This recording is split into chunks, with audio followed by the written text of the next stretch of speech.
I work nights at a storage facility on the edge of town, the kind of place nobody really notices until they need it.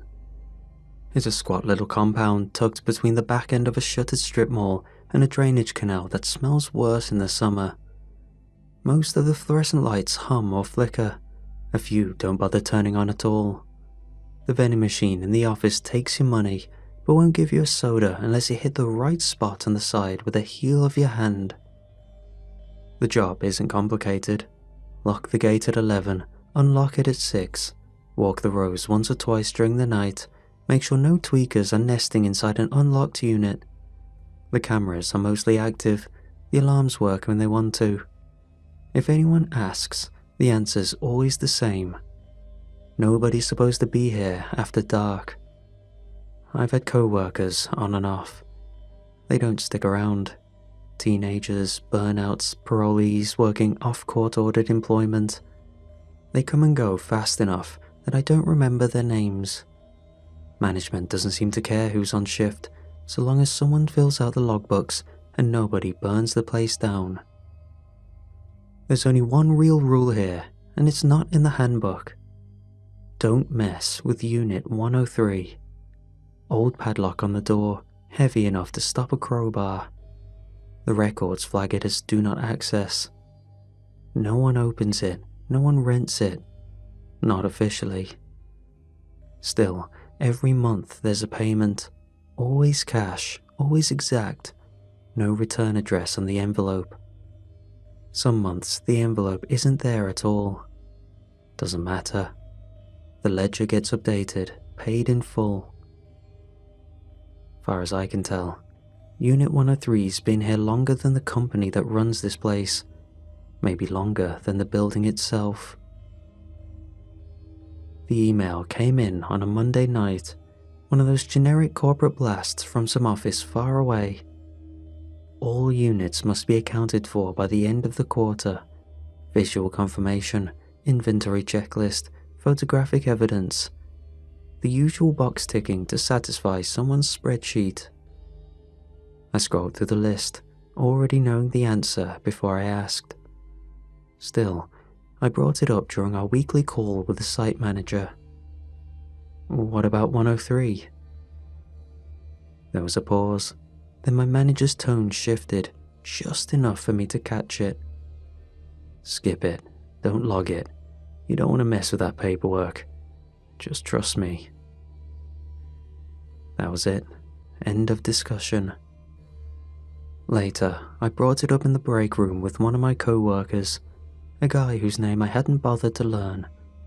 Just chatting between rounds of walking the fence line. I mentioned something about Unit 103, half-jokingly. He stopped chewing his sandwich. Don't even say the number out loud, he told me. No laughter, no follow-up. He packed up his lunch and went back to sweeping out an empty unit without another word. I started paying closer attention after that. Little things caught my eye. Locks on units that hadn't been opened in years, looks as if they had been freshly handled. Scratches on 103's padlock, new ones gouged into the old metal. I knew nobody had the keys, not even me. That's when curiosity started digging in. Not a question of why anymore, just a question of when I'd stop looking and start doing. On slow nights, I started digging through old records. There wasn't much else to do. A few battered filing cabinets sat in the back office, stuffed with faded contracts and receipts going back decades. Most of it was routine. Late payments, auctions, and unit transfers. But not 103. Unit 103 had been listed in every set of records I could find, including those predating the current building. I found paperwork dating back far enough that the company name on the letterhead no longer existed. Handwritten leases renewed over and over. Different names on the documents, but none of them sounding real. LLCs dissolved 50 years ago, banks that folded in the 70s. Some of the signatures barely passed for handwriting at all. Jagged scrawls, symbols, loops. A few were signed in red ink that had bled through the pages beneath. One looked smeared, as if the ink hadn't been allowed to dry properly. Still, the payment never stopped. Every month, without fail, the ledger marked paid. No account overdue, no notices sent. The hallway lights started going out next, first flickering, then shorting entirely. Maintenance came twice, replaced the bulbs and checked the wiring. Both times, the lights failed again within the week. The rest of the building stayed fine. I started losing track of time during my shifts, waking up from what felt like less sleep and more like a trance, always standing in the same place, halfway down the hallway, facing Unit 103. I couldn't say how long I'd been there. Minutes, hours, just staring at that dented metal door with its rusted padlock hanging loose on the hatch. One night, I knelt to check the gap beneath it, found something wedged there. Dry, cracked pieces of something curled in on themselves. Too small to be cloth, too fibrous to be bone. Not organic exactly, but not quite anything else either.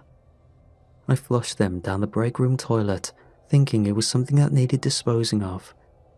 But later, I couldn't shake the feeling I should have kept them. Co-workers started complaining after that. Scratching noises from inside 103, shuffling sounds, something knocking, slow and steady from within. Management's response was flat. Rats, they said. Don't ask again. Management stopped responding to my questions. I stopped asking. Not because I didn't want answers anymore, but because I wanted proof.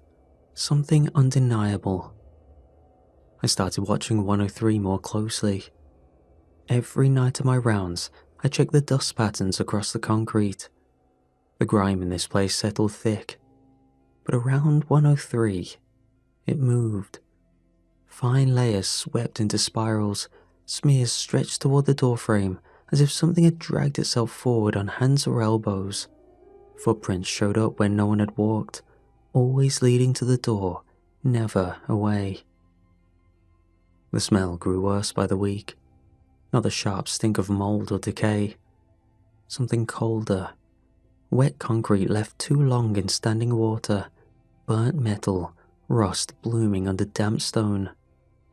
It hung in the air, even when the wind cut through the rows of units, heavier near 103 than anywhere else. One night, in the back of an old maintenance manual, I found a logbook I hadn't seen before. Torn pages, scribbled notes. Most of it was routine. Bulbs replaced, doors rehung, pest control visits. The final entry stopped me cold, written in shaky block letters across the last page. It's not what's in there. It's what it thinks it's keeping out. I waited for someone to step in. A manager, an inspector, even another faceless corporate email reminding me not to ask questions. But no one came. No one seemed to care. However, I gained a new understanding, or at least a theory to work with. The rule wasn't about keeping us safe. It was about keeping it undisturbed, about leaving it unobserved, containment through neglect. Watching it gave it shape, thinking about it gave it weight. And now, I'd been paying attention for far too long, too late to go back to ignoring it. So, I went about trying to fix it. One night, after locking the front gate and double-checking the cameras, I grabbed a pair of bolt cutters from the tool locker, walked the rows like I always did, except this time, I didn't stop at the end of the hallway. I went straight to 103. The padlock looked heavier than it was. Old steel, scabbed with rust. It gave way on the second squeeze. The metal snapped clean through, falling to the ground without a sound. I pulled the door open, slow, careful, expecting something worse than what I found. No body, no monster waiting in the dark, not even the expected black void stretching off into nowhere. Just the storage unit. Concrete walls, metal shelves bolted to the sides, coated in a thick layer of undisturbed dust. In the center, a chair. Wooden, plain, set facing the back wall. Nothing sat in it, nothing crouched behind it. No stains, no scratches, no signs of violence or ritual, or anything else my imagination had been feeding me for weeks. I felt disappointed, ashamed almost. All that paranoia for an empty room. When I tried to close the door again, it didn't fit the frame. The whole door frame had shifted, warped slightly outward, bent at the edges, metal flexed out from the concrete. Simply put, it no longer closed all the way. I remember the door being airtight. This half-inch gap wasn't something I'd simply missed in my observations. Still, I had to close it. I jammed on the old lock and twisted it to look untouched, knowing others avoided 103 on their shifts. It started slow. A week after I opened 103, other units began unlocking themselves. Not kicked open, not broken into, just ajar, barely noticeable unless you were paying attention. A door hanging an inch off the latch, a padlock dangling loose where it had been secure the night before. Inside, things didn't make sense. TVs left behind were still warm to the touch, their standing lights blinking in dark rooms with no power connection, fridges humming quietly, lights flickering behind cracked doors, food sitting on tables, untouched but far too fresh for how long these units had been sealed. Each one felt paused, suspended in the exact moment their owners stepped away. Time bent around those thresholds. Minutes passed strangely when I stood in them. Watches ticked slowly, phones refused to keep signal. I reported it, of course, logged everything, photos, serial numbers, detailed notes on the oddities. Management responded with the same tone they used for 103. Forced calm, thin smiles, tight voices. Units shift sometimes, they said. Locks fail. These things happen. When I pressed them, asking why none of this was in the manuals and why there wasn't a protocol, they only grew quieter. Reassurances fell flat. Stick to the rounds. Keep your head down. They sent a guy from maintenance to relock the doors. He worked without comment, without hesitation, locked everything up and left with a nod, as though this was routine, as though this was exactly what he had been hired to do. Although he never saw that Unit 103 was actually unlocked, as he avoided it, presumably by instruction from management. The message was clear. Ignore it, leave it alone, and it stays manageable. Poke it, and things get worse. That was the rule. Ignorance kept it docile, attention made it restless. But that was the problem. I couldn't unsee what I had started. I couldn't unthink it. I had let something stretch, and now it was pulling at the seams of the whole place. I had been curious. I had gone too far. Still, I told myself I could fix it. I could put it back the way it was, seal 103, relock the others, return the building to its quiet, decaying routine.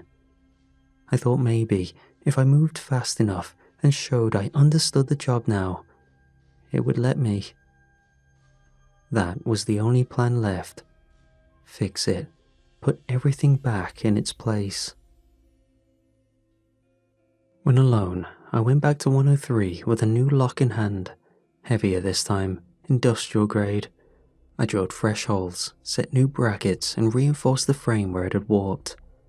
When I cinched the lock shut, it felt solid, secure.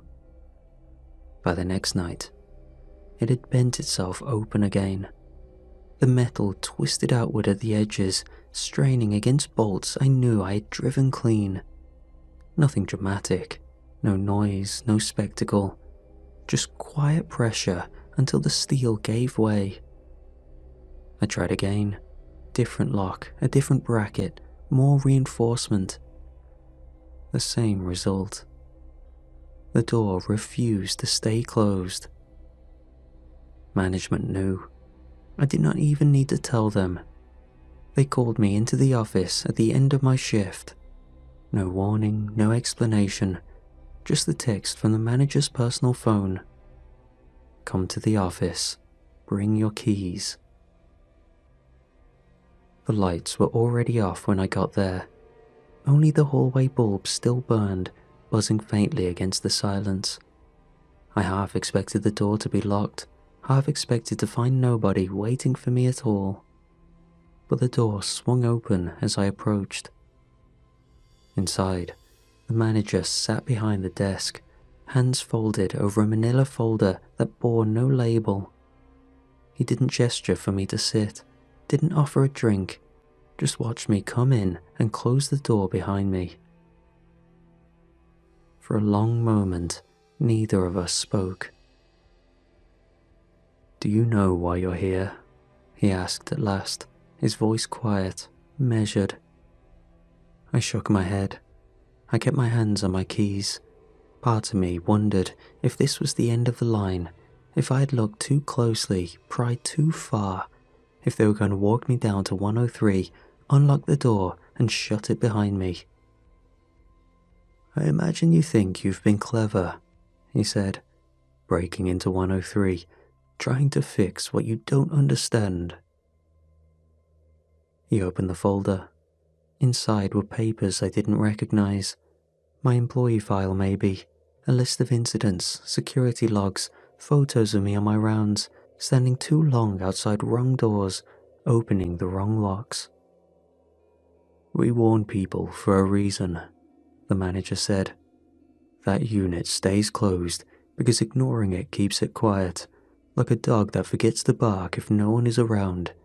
Attention stirs it up, curiosity wakes it, obsession makes it stretch." He closed the folder with a soft tap of his fingers. "Most people can't help themselves. They leave eventually, or they're removed. You lasted longer. You showed patience. You followed the pattern. You didn't just break the rules. You tested them." I felt my throat dry out. "So, what happens now?" He smiled, not cruelly, almost kindly. "Think of it as a promotion." He pushed a new set of keys across the desk toward me. Not just for the gates, not just for the office. A ring of keys I didn't recognize. Keys that had weight to them. Keys that belonged to things I hadn't seen yet.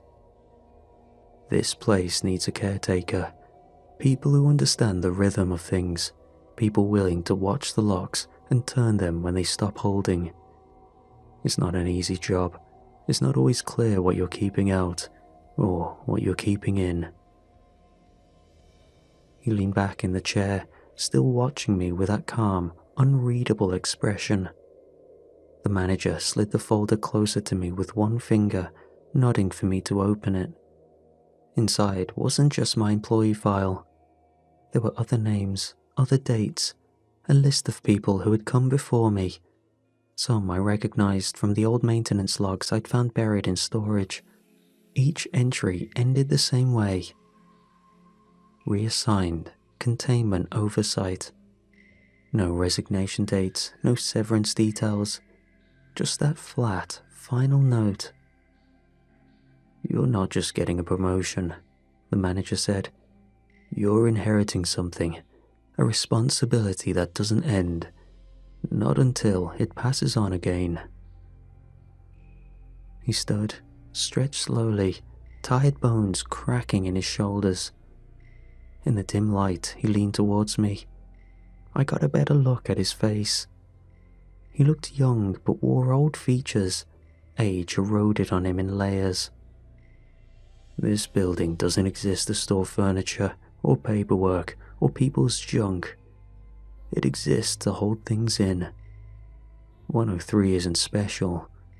It's just the oldest. The others are newer, less settled, but they all need attention. They all need caretakers who know which doors to leave alone and which ones to lock twice. I looked down at the folder.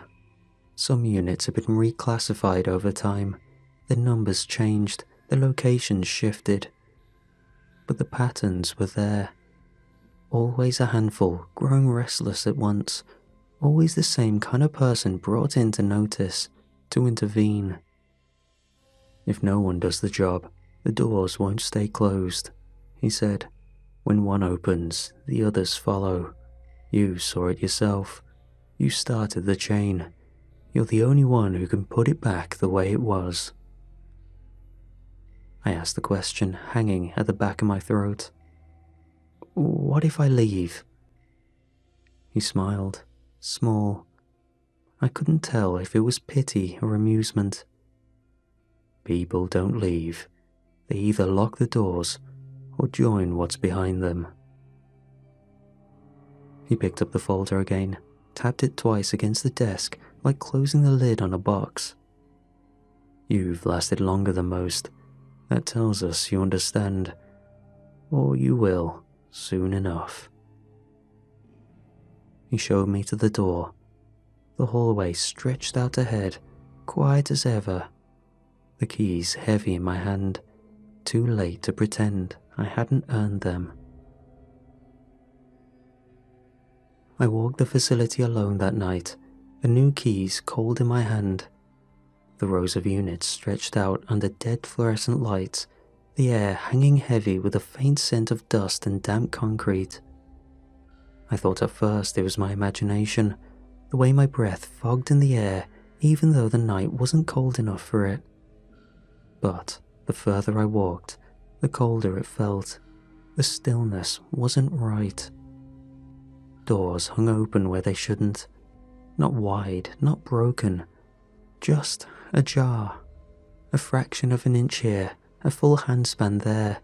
Locks dangling loose, some fallen to the ground without a sound.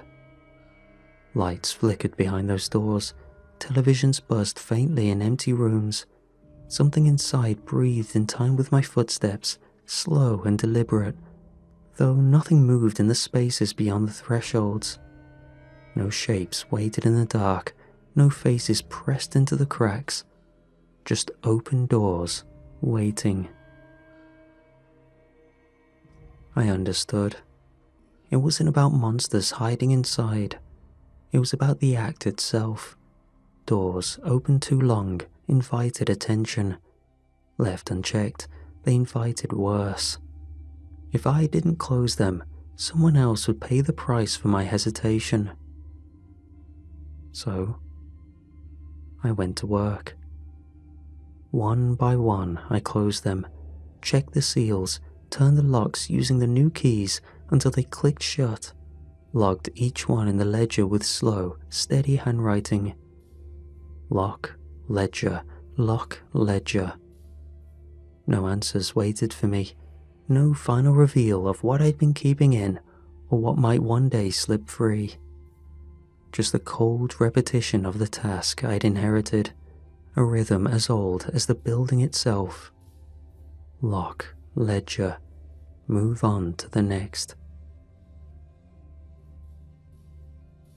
Years went by without me noticing, or maybe noticing didn't matter anymore.